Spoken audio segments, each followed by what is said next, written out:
Bueno,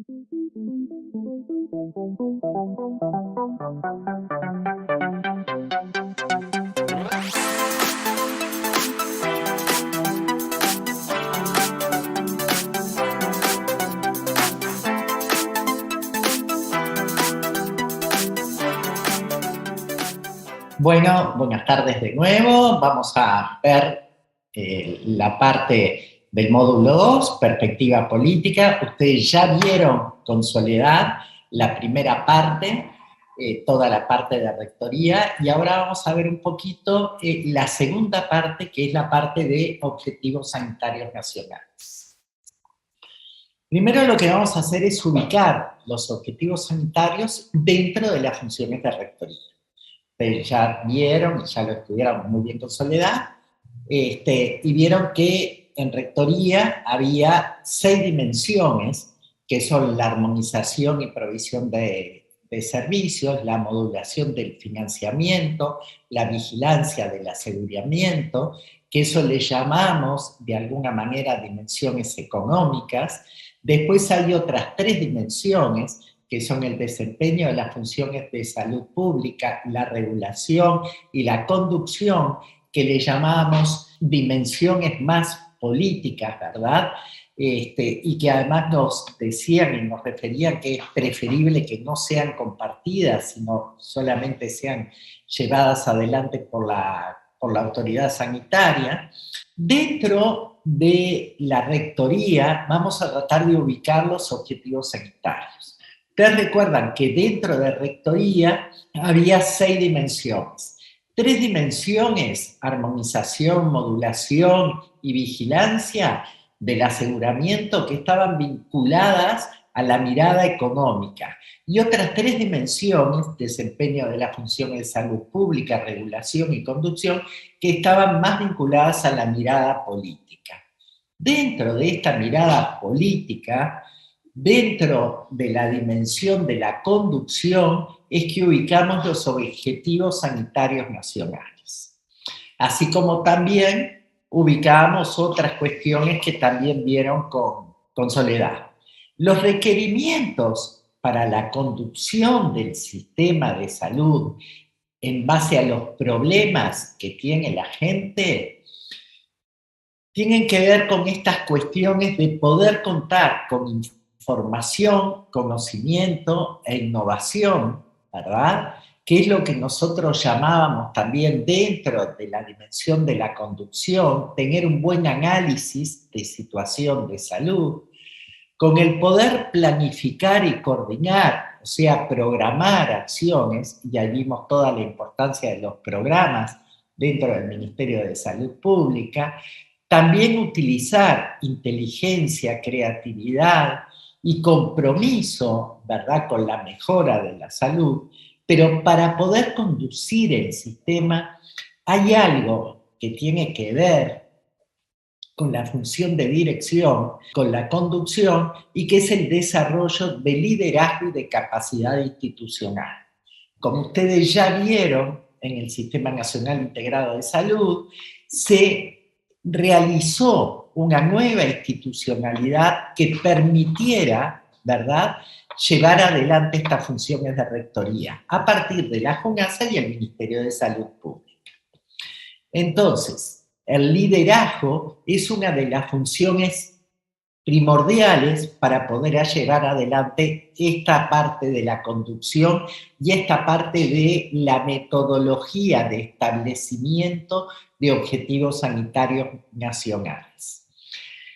La primera vez que se pensó en los objetivos sanitarios nacionales fue cuando, a partir del 2015, cuando ya estábamos avanzados en el segundo quinquenio, ¿verdad?, de la reforma. El primero fue en el 2005, en realidad la reforma empieza en el 2007 con la ley, pero sus comienzos y su gestación es en el 2005-2010.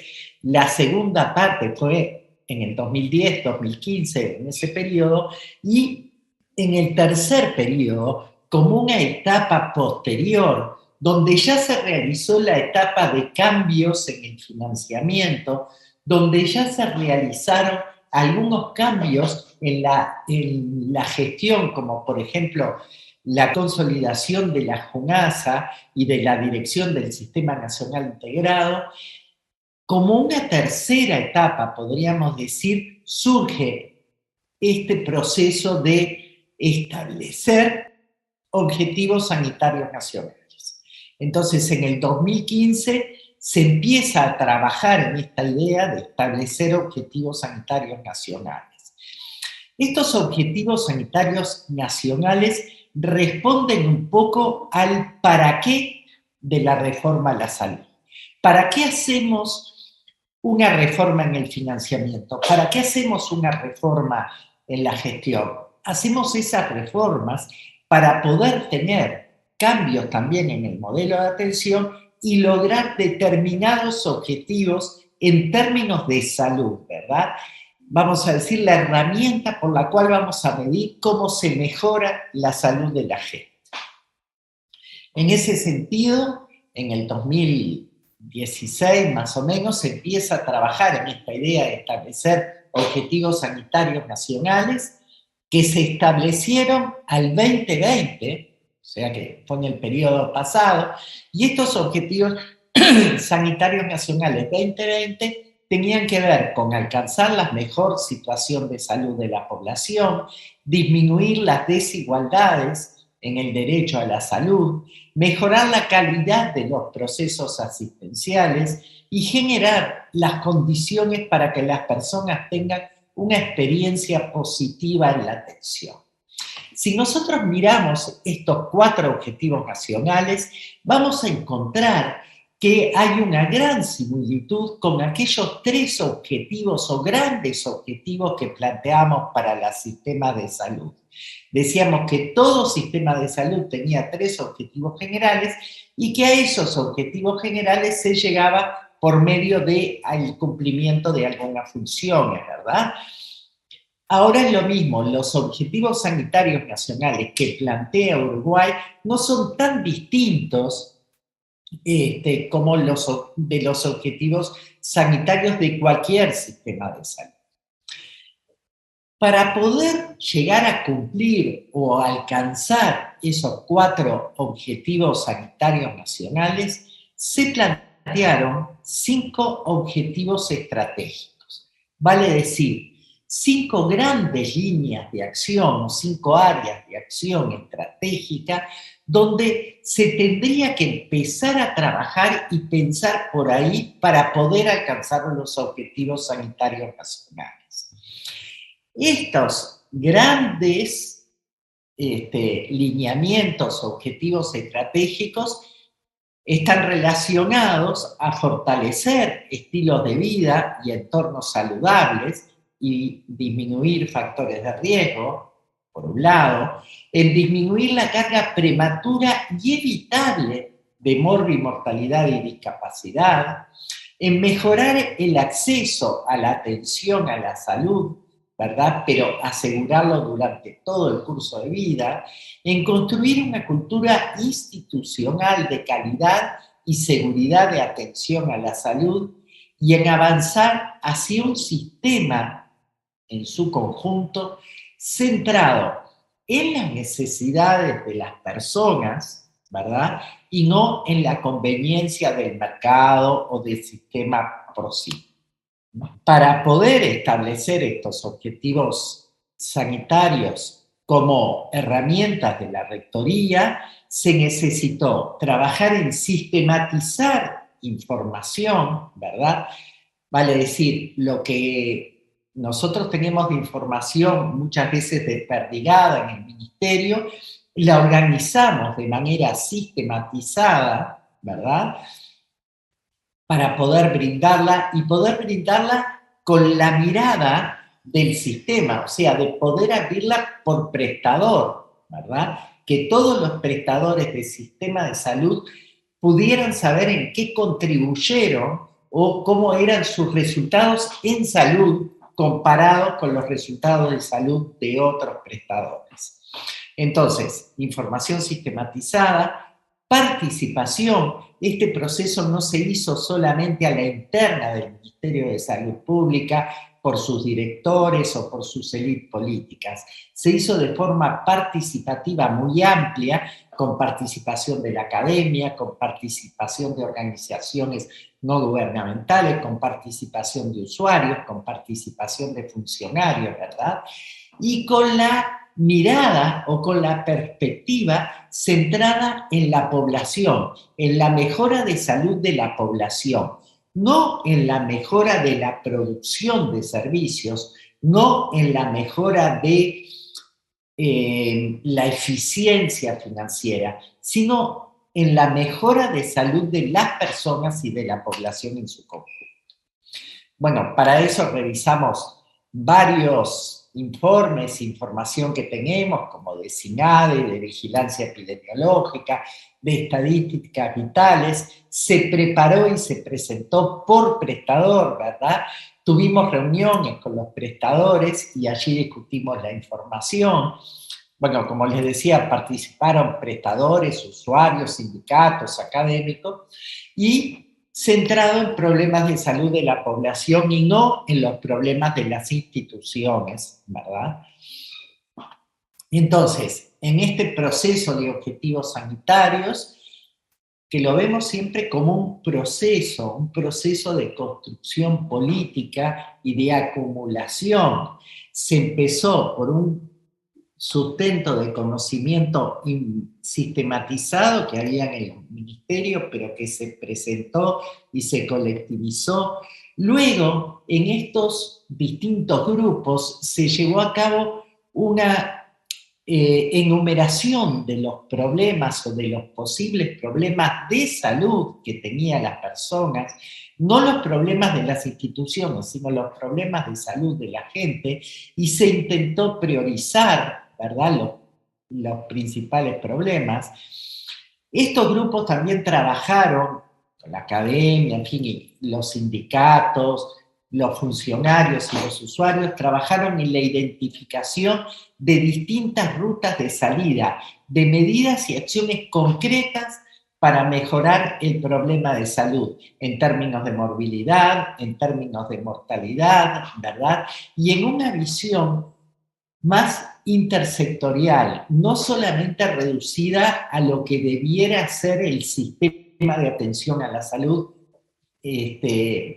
como acostumbradamente hacíamos. Este abordaje intersectorial, ¿verdad?, ayuda a esta conceptualización de la salud integral. Entonces también se vieron y se formularon y se ensayaron algún tipo de soluciones en conjunto con otros actores sociales y otros sectores, ¿verdad?, sociales. O sea, otra vez, como para introducir más el tema, partimos de un problema crítico que fue priorizado por el grupo, fue priorizado por magnitud, por relevancia, según la vulnerabilidad, pero lo más importante y en la que los técnicos más trabajábamos era en que fueran priorizados también según la factibilidad de intervención. Que ese problema tuviera una posible intervención para solucionarlo y que fuera posible que esa intervención se implementara al 2020, ¿verdad? Luego de que se enunciaba el problema, se buscaba el eje de intervención y se trataba de llegar o de definir cuál era el resultado esperado. En este esquema llegamos a priorizar 15 problemas críticos en ese momento, en el 2015, que esperábamos que fueran mejorados al 2020. Ahí tienen la lista de problemas, muchos de ustedes lo conocen, pero bueno, son muchos relacionados al embarazo, ¿verdad? Al bajo peso, en fin, hay millones de problemas. No son los únicos, pero fueron los priorizados por este grupo, de acuerdo a toda la información disponible. Tampoco están en orden de que el primer problema tenga una mayor magnitud que el último. No. Estos fueron los 15 problemas que se priorizaron. Para estos 15 problemas entonces fue que se trabajó en la definición de estos objetivos sanitarios, ¿verdad? En estos lineamientos que decíamos, ver qué medidas para solucionar esos problemas podíamos ver desde los estilos de vida y entornos saludables y disminuir los factores de riesgo, de disminuir esa carga prematura y evitable de morbimortalidad, como podíamos hacer, en mejorar el acceso a la atención de la salud de esos problemas, en construir una cultura de calidad que mejorara estos problemas y en avanzar en esta cuestión del sistema de salud y el sistema de atención pensado en las personas, ¿verdad? Para ello decíamos, dentro del proceso, que es lo que queremos mostrarle bien hoy, se trataron de definir cuáles eran las líneas de acción, cuáles eran los resultados esperados para cada uno de ellos, que contribuyeran a los objetivos estratégicos definidos y de esa manera lograr los objetivos sanitarios al 2020. Para estos 15 problemas definimos 33 resultados esperados, definimos 302 líneas de acción en las cuales se debería actuar, definimos 77 áreas de intervención y definimos 48 metas sanitarias. No metas, como lo vimos antes, definidas en cuanto al porcentaje variable de la cuota salud. Metas como objetivo, como lugar donde llegar en diferentes etapas, ¿verdad? Por ejemplo, en el objetivo estratégico 1, que era favorecer estilos de vida y entornos saludables y disminuir factores de riesgo, allí tienen en las diapositivas anteriores el dibujito del libro donde tienen toda la información, hoy no lo vamos a ver todo, pero los resultados esperados, muchos pasaron por la reducción del porcentaje de fumadores, la extensión de prácticas de alimentación saludable y actividad física, la reducción de la anemia y el retraso del crecimiento en la primera infancia, la disminución del sobrepeso, reducción de la prevalencia del uso problemático de alcohol en la población. Y para cada uno de ellos se trató de ver en qué medida, ¿sí?, podíamos llegar a una meta que fue acordada también de forma participativa. Pues bueno, allí se puso para el primero, para reducir el porcentaje de fumadores actuales a la exposición del humo, lo que se planteó fue disminuir al menos un 20% de los actuales en la población de 15 y menos años. Era muy importante que además la meta se estableciera en qué población y en qué tiempo, que iba a ser máximo 2020. Y para todos ellos, primero se investigó cuál era la línea de base y la fuente de datos que se tomaba para después volver a medirlo, ¿verdad? Así establecimos los resultados esperados, las metas y las líneas de base, y también las líneas de acción van a estar en el libro, ¿verdad?, para todos los objetivos estratégicos. Ahí tienen la disminución de la carga prematura y evitable de mortalidad y discapacidad, ¿verdad? Por ejemplo, se hizo mucho énfasis en reducir las muertes por cáncer. Si bien era en toda la población, y esto nos llevó a varias discusiones, era muy importante, y a eso llegó el grupo, en disminuir las muertes por cáncer en menores de 70 años, ¿verdad? Y ahí se estableció una línea de base, y después vamos a ver si se cumplió o no. Lo mismo con la hipertensión arterial y con otras enfermedades no transmisibles, ¿verdad?, que realmente son las que dan una carga de mortalidad muy importante en el Uruguay. Entonces, bueno, aquellas que son evitables y que son prevalentes en forma precoz, se trató de mejorar la situación de la cual se partía. Con lo mismo, estableciendo el resultado esperado, la meta y las líneas de acción. Lo mismo para el objetivo estratégico 3, que era mejorar el acceso a la atención de salud en el curso de vida. Bueno, ahí también se establecieron varios, ¿verdad? Disminuir la incidencia del embarazo, se dio la línea de base y se establecieron cuáles eran las metas que se cumplieron, la humanización del parto, eliminación de la transmisión vertical de sífilis y VIH. Capaz que en este nos detenemos un poquitito, porque en este me gustaría mostrarles además que para ese, por ejemplo, y para todos, fue que se estableció la línea de acción y ahí van a ver que hay varias líneas de acción. Para este, una de las áreas de intervención era mejorar, para eliminar la transmisión vertical de sífilis y VIH. Entonces decíamos, hay que reducir la incidencia de sífilis connatal a menos de 0,5 cada 1000 nacimientos, ¿verdad? Ahí se planteaban las líneas de base y se establecían las áreas de intervención. Por ejemplo, una de las áreas de intervención era el diagnóstico oportuno de sífilis y o de VIH, y las líneas de acción eran monitorear auditorías en el cumplimiento de la realización de las pruebas diagnósticas durante el embarazo, ¿verdad? Según pauta, en fin, y otras líneas de acción. Así fuimos trabajando y definiendo para cada uno de los objetivos estratégicos.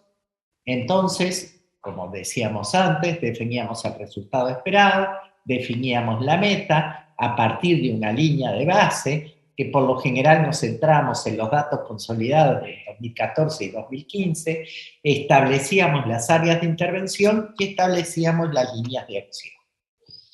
Bien, siguiendo con el proceso de elaboración y fijación de objetivos sanitarios como parte de la construcción del sistema de salud y a su vez amparados en la rectoría, es también importante hablar de otros aspectos de la metodología, como fue el involucramiento de los prestadores, a los cuales, como ya les contaba, se les llamó a participar en rondas de encuentros con los prestadores públicos y privados. Se les pidió una autoevaluación, se pidió que corrigieran la información que nosotros teníamos en el Ministerio centralizada, y se trabajó también en la Comisión Asesora de Metas Asistenciales. Acá sí, las metas para el pago variable dentro de la cuota salud. Entonces, de definir en esa comisión asesora cuáles eran los indicadores de desempeño que se iban a seleccionar para que trabajaran los prestadores, ¿verdad? Cuáles eran los temas que nosotros íbamos a seleccionar para que trabajaran en forma conjunta con los prestadores, para que trabajaran para llegar al pago variable de la cuota salud. Se movilizaron también otras herramientas dentro de la rectoría, además de la reformulación de la meta 2, que es la meta de los objetivos sanitarios, que así se conoce. Se elaboraron muchas guías y muchos protocolos, que también lo vimos dentro de la conducción, dentro de la rectoría, y lo vimos también en la regulación, ¿verdad? Se elaboraron, por ejemplo, dentro de estilos de vida y entornos saludables, una guía alimentaria, una guía de actividad física y otras muchísimas más que están todas en el libro. Y por otro lado, se lideró y se fomentó la articulación intersectorial. Por ejemplo, en el embarazo no intencional como problema, ¿verdad? Y ahí se estableció y se elaboró una estrategia nacional y intersectorial de prevención de embarazo no intencional en adolescentes. Se fomentaron dentro de los centros educativos los hábitos alimentarios, ¿verdad? Y el desarrollo de actividad física por la ley 19.140. Se legisló en cuanto al etiquetado frontal, que también fue un proceso muy discutido. Nosotros lo vemos desde el lado de la salud, ¿verdad? Y hay otras miradas también de los otros sectores que son importantes contemplar, pero que es importante justamente esta articulación para llevarlo y mostrarlo en términos de salud. Otra pregunta interesante es: ¿qué pasó con los objetivos sanitarios? ¿Se evaluaron? ¿Se evaluaron de alguna manera? Sí, hubo una evaluación en el 2017, una en el 2018, ¿verdad? Y una tercera en el 2019. Además de la evaluación continua, ¿verdad? Que llevaba cada uno de los encargados de los resultados esperados.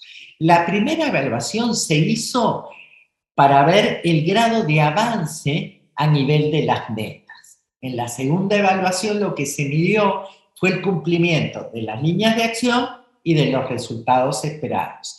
Y en la tercera evaluación, que yo les voy a mostrar algunas, pero ahí tienen las citas para que ustedes lo puedan leer cómodamente, se vio el grado de avance o de solución en cuanto a los 15 problemas críticos definidos en el 2016. Y acá tenemos la tercera evaluación, les traje nada más que los 3 primeros problemas, por supuesto que en el libro están todos los problemas y todas las evaluaciones, en ese libro que recomendamos, y en la bibliografía que está al final de la presentación, es, por ejemplo, en el embarazo no deseado en adolescentes se ve claramente que hay una disminución bien abrupta a partir del 2015, 2016, donde se trabajó en forma intersectorial, ¿verdad? Pasando de cifras del entorno de 50 nacidos vivos cada 1000 adolescentes a 30 y pico de nacidos vivos cada 1000 adolescentes. En prematurez y bajo peso, vamos a ver que no se alcanzó una disminución en el indicador planteado, pero sí se ve que si bien el porcentaje de prematurez no disminuyó, se realizaron algunas líneas de acción muy importantes, ¿verdad? Y el porcentaje de peso al nacer se podría decir que también tuvo una variación mínima con una disminución mínima. En realidad acá lo que valoramos es que a pesar de las estrategias implementadas, existen otros factores en los cuales es más difícil trabajar, como por ejemplo la edad en la cual las mujeres se embarazan. También algunos autores nos mencionaban el porcentaje de embarazos por reproducción humana asistida, en fin, otros factores que contribuyen a la prematurez y al bajo peso al nacer. Y no solamente eran los determinantes socioeconómicos más conocidos, ¿verdad? En cuanto al índice de cesárea, lo mismo, aumentó el porcentaje y aumentó el porcentaje de las, o prácticamente se mantuvo igual el porcentaje de las cesáreas de bajo riesgo, que era lo que habíamos pensado como problema o definido como problema en forma participativa, y en realidad, bueno, acá tenemos que volver a plantear nuevas estrategias y volver a seguir planteando cómo avanzar en estos problemas que, a pesar de la implementación de algunos años de líneas de acción y de medidas, no llegamos a los resultados esperados. Pero lo importante es esta cuestión de medir el problema y poder medir después cuánto se avanzó en la solución. Otra cosa que no les dije fue que en realidad fue la primera vez que se planteaban objetivos sanitarios. Además se plantearon para un plazo muy corto, ¿verdad? Para el 2020, cuando en realidad la experiencia que existía en otros países era plantearlo a pasos más largos. Bien, ahora veamos qué pasó con los objetivos. Vimos qué pasó en el 2020 y ahora veamos qué pasó y cómo siguen los objetivos sanitarios en este periodo o cómo siguen al 2030. Bueno, para analizar los objetivos sanitarios 2030 hay que tener en cuenta un contexto específico, ¿verdad? Un contexto específico que es el cambio en el gobierno. O sea que hubo un cambio claro en la conducción política del país y por lo tanto estos cambios en los cuales el país venía dentro de reformas estructurales del sistema social tuvieron un cambio en la conducción del país Y el nuevo gobierno se replantea la reforma sanitaria como política de salud, ¿verdad? Toda política de salud, cuando cambia el gobierno, cambia también. ¿Por qué? Porque cambian los actores, porque cambia la distribución del poder, y esto, como vimos en la clase anterior de rectoría, puede hacer singularmente que cambien también los valores que se le imprimen al sistema de salud por parte de esa élite política. Además de este cambio estructural, el cambio de gobierno como uno de los determinantes, también estuvo la pandemia, ¿sí? El nuevo gobierno toma posesión del gobierno, valga la redundancia, el 1 de marzo, y el 13 de marzo se desencadena el primer caso o el caso índice de la pandemia, ¿verdad? Entonces, como decía el doctor Wilson Beña, asesor de OPS, del cual ustedes vieron ya algunos videos, la diversidad y la extensión de los efectos de la pandemia complejizan y afectan la salud de la población. Y esto resulta imposible no considerarlo al momento de definir objetivos sanitarios nacionales para el Uruguay. Vale decir, la planificación estratégica del nuevo gobierno no empezó en el primer año de gobierno, porque estuvo prácticamente 2 años pensando en la pandemia, ¿no? Y atendiendo las urgencias de la pandemia. En estos objetivos sanitarios 2030 se definieron por parte del gobierno algunos propósitos y justificación del proceso, como contar con líneas de trabajo que permitan alcanzar el más alto nivel posible de salud, implementando las actividades que aborden los problemas más importantes, un enfoque orientado a la prevención de los factores de riesgo, que también sea de forma participativa, pero ahora vamos a ver que tiene algunas particularidades el planteo. Y el periodo de aplicación, en vez de ser como se planteó en el periodo anterior de 5 años, es de 8 años, ¿verdad? Por eso se plantean los objetivos sanitarios 2030. ¿Y por qué de 8 años? Porque también se busca alinear estos objetivos con la Agenda de Desarrollo Sostenible 2030 a la cual suscribió el país. Las etapas, van a ver que son etapas parecidas a las que se hicieron en el 2020, pero que no son iguales.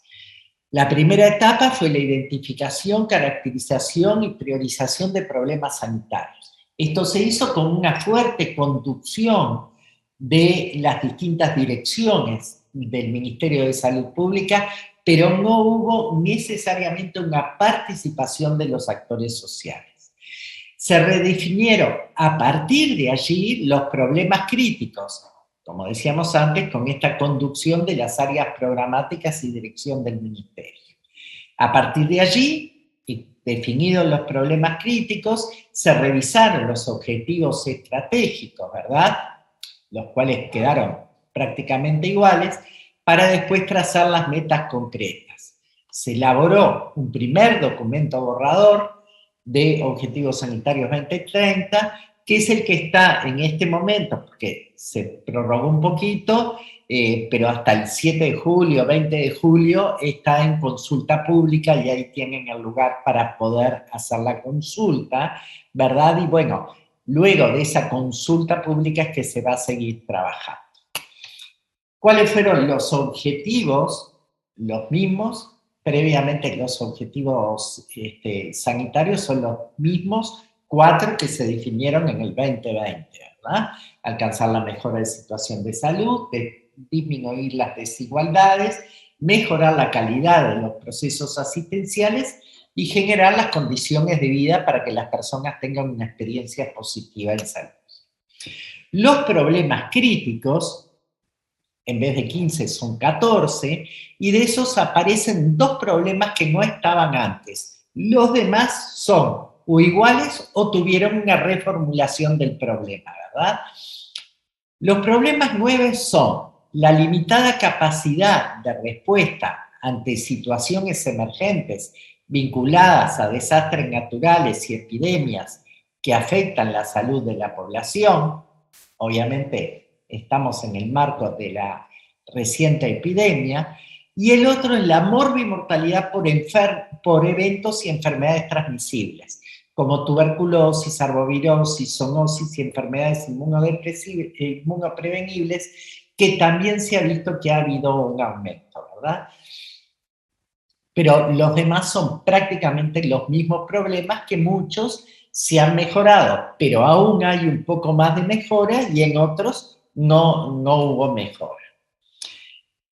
Para lograr esos objetivos sanitarios y a partir de esos 14 problemas ahora, se volvieron a definir 6 objetivos estratégicos en vez de 5 objetivos estratégicos. El primero es prácticamente igual: fomentar estilos de vida y entornos saludables para reducir los factores de riesgo. El segundo, disminuir las cargas evitables de morbimortalidad también. El tercero tiene esta cuestión de intervenir en forma oportuna en las etapas del curso de vida, basándose en la PS y fomentando el primer nivel como puerta de entrada, ¿verdad? El cuarto, prácticamente es igual: construir una cultura institucional de calidad, seguridad y eficiencia en la atención a la salud. El quinto sigue siendo el avanzar hacia un sistema centrado en las necesidades de salud de las personas, ¿verdad? Y el sexto es fortalecer la respuesta del sistema de salud ante emergencias, desastres y epidemias, que como vimos, es parte de las lecciones aprendidas y que, bueno, que tenemos que seguir trabajando en ese sentido. Les agradezco muchísimo su atención y, bueno, seguiremos trabajando. Hasta luego.